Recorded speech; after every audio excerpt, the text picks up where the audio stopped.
వందే మాత్రం. నేను మీ journalist Navata. Welcome to our political. జై భీమ్, జై మీమ్ ఇలాంటి పేర్లతో చాలా మంది ఉంటారు కదా. అది హిందువులలో ఒకరి మీద ఒకరు దాడి చేసుకుంటే కుల వివక్షత అని చూపించి దాన్ని పెద్ద ఎత్తున చేసి విభజించి పాలించాలి అనుకుంటారు కదా. మరి వాళ్లకు ఈరోజు ఒక దళిత యువకుడి మీద ఒక ముస్లిం చేసిన దాష్టికం కనిపించట్లేదా? దీని గురించి ఎందుకు నిరసనలు తెలియచేయట్లేదు? ఇది ఎక్కడ జరిగింది అంటే ఉత్తరప్రదేశ్లోని ప్రయాగ్రాజ్లో జరిగింది.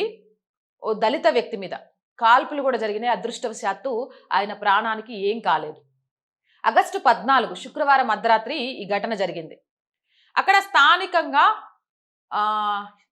రౌడీ షీటర్ మహమ్మద్ నబీల్ అహ్మద్ రోహిత్ సోంకార్ అనే దళిత వ్యక్తిని లక్ష్యంగా చేసుకుని దాడికి పాల్పడ్డాడు. అసలు ఎందుకు దాడి చేశాడు అంటే, ఈయన రోహిత్ సోంకర్ అనే ఆయన అక్కడ నివాసి. శుక్రవారం అర్ధరాత్రి సమయం మద్యం మత్తులో ఉన్నాడు నబీల్ అహ్మద్. ఆ మద్యం మత్తులో రోహిత్ దగ్గరికి వచ్చి నోటికొచ్చినట్టు మాట్లాడిండు. దాంతో ఇద్దరి మధ్య వాగ్వాదం జరిగింది. రోహిత్ని ఇష్టం వచ్చినట్టు తిడితే రోహిత్ పోలీసులకు ఫిర్యాదు ఇచ్చిండు. ఏమని? ఈ మాటలు ముదిరి ఘర్షణగా మారినాయి.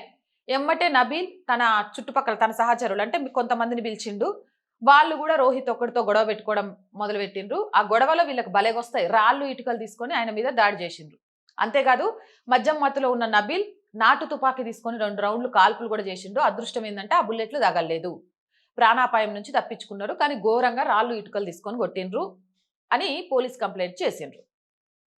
దీనికి సంబంధించి కేసు కూడా నమోదైంది. నబీల్ని అరెస్ట్ కూడా చేసిండ్రు. ఇక ఆ గొడవలో ఉన్న మిగిలిన వాళ్ళకు సంబంధించి వెతికే పనిలో ఉన్నారు. ఈ వీడియో ఇప్పుడు సోషల్ మీడియాలో వైరల్ అవుతుంది. దీని గురించి నేను చెప్పాలనుకుంటుంది ఏంటి అంటే, మరి ఇప్పుడు రోహిత్కి జరిగిన అన్యాయం గురించి, నబీల్ అహ్మద్ చేసిన దాష్టికం గురించి జై భీమ్ అనే వాళ్ళు ఒక్కళ్ళు కూడా మాట్లాడలేదు. ఎందుకు మాట్లాడలేదు అంటే, హిందువులలో ఘర్షణలు జరిగితేనే మీరు కుల వివక్షతను తీసుకొచ్చి విడగొట్టి పాలించడానికి హిందువులను ప్రయత్నిస్తారా? ఒక దళితుడి మీద ముస్లింలు దాడి చేసినప్పుడు మీరు ప్రశ్నించరా? ఎందుకు ప్రశ్నించరు? ఇప్పుడు ఎందుకు వాడిని ఉరిదీయాలని చెప్పరు? లేకపోతే రోహిత్కి న్యాయం చేయాలి, అప్పటిదాకా మేము ఊరుకోమని చెప్పరు? ఇలా కొందరు ముస్లింలు దళితుల మీద దాడి చేస్తున్నారని ఎందుకు చెప్పరు? మీ నోర్లు ఏమైపోయినాయి? ఎందుకు మాట్లాడరు? భయమా? లేకపోతే ముస్లిం ఓటు బ్యాంకా? జై భీమ్ నినాదాలు చేసే వాళ్ళకి ఓటు బ్యాంకుతో ఏం సమానం? ఏం అవసరం? ఏం సంబంధం? లేకపోతే ఆ పేర్లతోటి మిమ్మల్ని మీరు హీరోలుగా చిత్రీకరించుకునే ప్రయత్నం చేస్తున్నారా? హిందువులలో జరిగే గొడవల విషయంలో, వివక్షత విషయంలో మాత్రమే జై భీమ్ అని మాట్లాడే వాళ్ళ నోళ్ళు పెకులుతాయా? మిగిలిన వాటి విషయంలో పెకల్దా? సమాధానం చెప్పాలి. అవునంటారా కాదంటారా? మీ అభిప్రాయం ఏంది? కామెంట్ చేయండి.